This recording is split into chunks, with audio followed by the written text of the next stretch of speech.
I'm now in the area very close to Ulsan. I'm not sure if it's considered Ulsan, but as the previous try to find the waterfall was not successful, I found that on this coast there is one waterfall that I'm gonna try to find again. So it's on the map, it's a little bit more known, more well known compared to the one that I was trying to find. And this is going to be the first stop for today. Let's try to find one. I was given this little map and we are right now here over this parking lot, and waterfall is here. So I was able to drive all the way from here to this parking lot, and this one is the part where we walk. And it's gonna be that way. So let's go.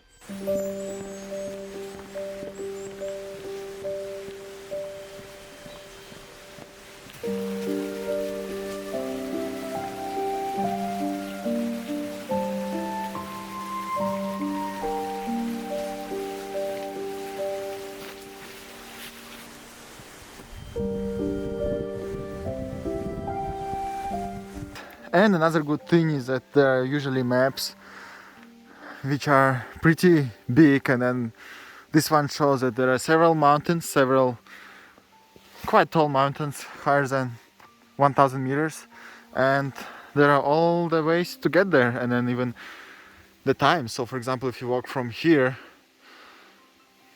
to this road, it's 1 hour 10 minutes, and then if you want to go in opposite direction, 1 hour 30 minutes. And then like this you can calculate how much it can take you to get from, for example, this point to Mountain Kajisan. And then this is the whole, I presume, a national park. Very detailed map, and it has English. Some of the mountains names it has English, so you can navigate easily.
And I finally made it here, and I would love to present you Paraeso Falls.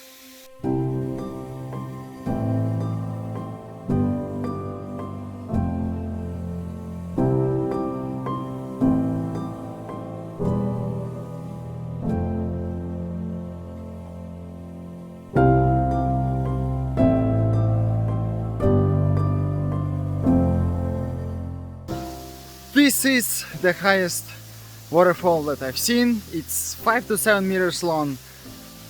I'm sure if it's summer it would have been even more epic, because you could like maybe step in the water, though it says that water activities are not allowed, swimming is not allowed. I'm debating if this water is drinkable or not. I'm sure it is. To what extent is the real question, but this is the falls, and I'm really happy to be discovering things for the first time in my life, to be seeing things for the first time in my life. But I'm even more happier to be sharing these memories, to be sharing these experiences with you.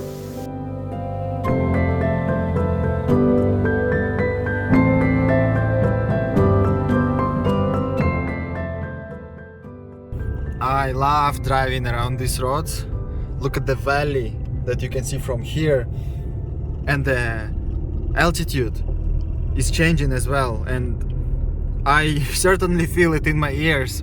You know how when you fly or, I don't know, jump from somewhere high, your ears get stuck a little bit? I have this thing, and this is a beautiful road to drive. It's very relaxing. There are almost no cars, very slow, winding road, and given to the fact that I love driving, This is the therapy I didn't know I needed. I love it.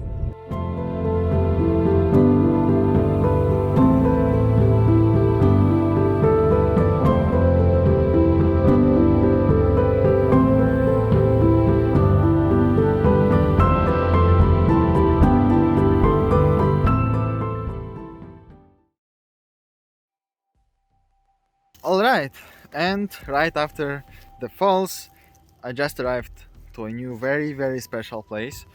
If you've heard about Magoli before, I'm at the place where they make this drink. And if you didn't hear about Magoli before, it is a Korean rice wine. This is one of the few places where you can try and see how rice wine is made, and this is what I'm gonna try to do. Alright, so welcome to the segment where I'm going to be trying the wine, Korean rice wine, and I'm trying it from the place where I live back in Seoul. Just because there is Corona and there was no really way for me to get in the factory to get explained or to get any information about how this wine is created, so the only way to do it is to sit here and do a little bit of unboxing and trying. So I actually purchased both of these. So in this package we get two bottles. They're a little bit different. This one is Son Magoli and this one is a little bit different drink, but I think it still is a part of, you know, a Magoli family, fermented rice wines that are popular in Korea, and it's called takju. So a little bit of a history. Korean rice wine Magoli is made of two ingredients, which is obviously rice and nuruk. And nuruk is a little bit of a cake that is used to ferment the drink, and nuruk is made of yeast, barley and rice as well. If you are ever here, I think one of the places where I see people drinking this a lot would be mountains, all sorts. People like to have a little bit of a Magoli after they summit a mountain, especially older people. But you can find this in most of the convenience stores as well, so I think it's still easy to find. Obvious difference between these two is a sediment, and a sediment is basically rice. So without talking too much, I'm just gonna try two of these. I'm in no way alcohol expert, in no way I'm gonna be able to deliver the taste with my very limited vocabulary in any of the languages that I speak, so I'll just do my best. The right way to open this, which I found also in the book that is here, right in the box, I have a second copy of it, is that you have to shake this a little bit until the sediment is kind of mixed.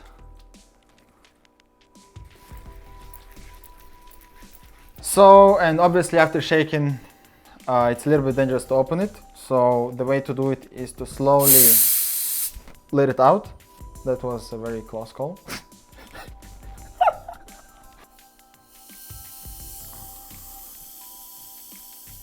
Okay, and while this one is kind of making this noise, I'm gonna also shake this one, because it does take some time. I think it's smarter if I just do this at the same time. Once again, I'm in no way an expert in alcohol, but I'm just gonna try to taste it and tell you what this taste is like to my best abilities. So this is Son Magoli.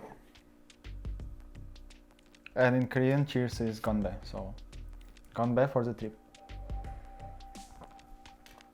Alright, so I can for sure taste nuruk, which is what's used to ferment this, and the mix of barley, rice and yeast. As you can see, there is a little bit of rice right here, so it does feel a little bit creamy, I would say, because of the sediment and rice. So it's not like you're drinking water or beer or any of clear drinks. Sediment is definitely here, but it makes it unique. Yeah, I would actually say that it's milky. You kind of taste like it's a fermented milky drink. It is a little bit sweet, not too sweet, just tiny bit of sweetness. And if I had to separate this drink into several different alcohol drinks, I would say that this is a champagne mainly. The taste of it is very similar, and it's carbonated, milky champagne, kind of this weird cocktail, but this is the best I can describe it. And again, the sweetness and the taste of alcohol is very similar to champagne mixed with milk, mixed with rice sediment. Alright, and the second one is takju. Let's slowly open it up too. So let's try the second one, Takju. And I can already see that it's creamier, and it had more sediment. The only question is the taste. Konbe round 2.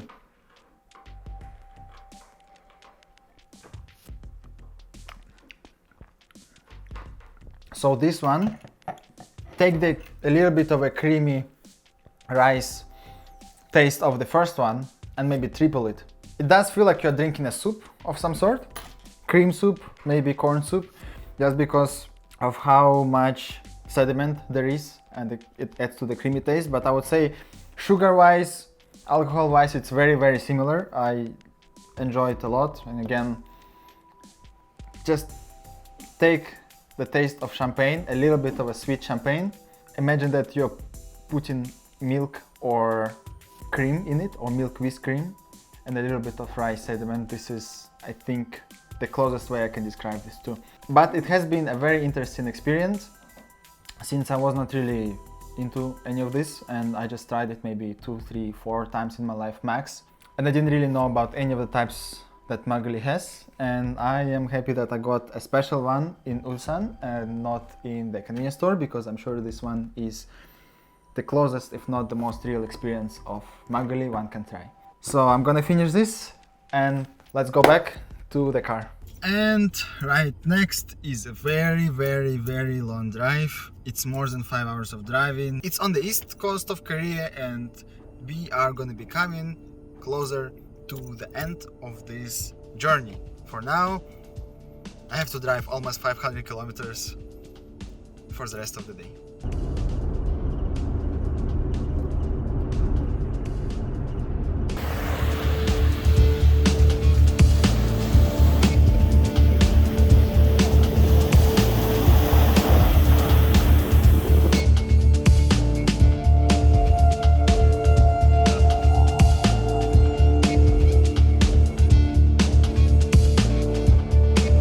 After more than 5 hours of driving, I arrived to Sokcho. And as you can see, Sokcho has some snow. A little bit of snow, kind of ice. But it's already late, so the Sokcho adventure will start tomorrow. For now, this is all I could do in a day. See you in the next one.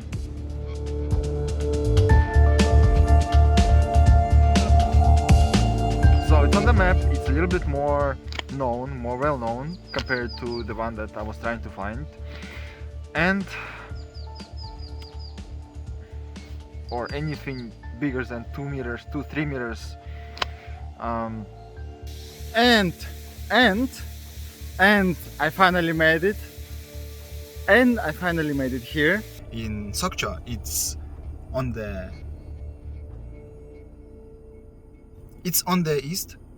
It's on the east coast of Korea, and we are gonna be coming closer to the end of this journey. Alright. Alright, so after more than 5 hours of driving, I got back to Sokcho. Takju. Oh, this is Takju. This is not Margoli, right? It's a different drink. Fermented rice. Oh, no, a little bit of history. Again, in no way I'm gonna be able to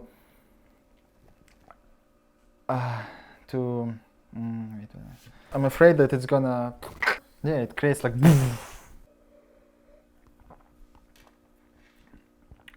oh shit, this is good. All right, and the second one is Takju. Let's slowly open it up too. Oh, it doesn't have so much. Oh no, it does. And I didn't really know about any of the types. Oh,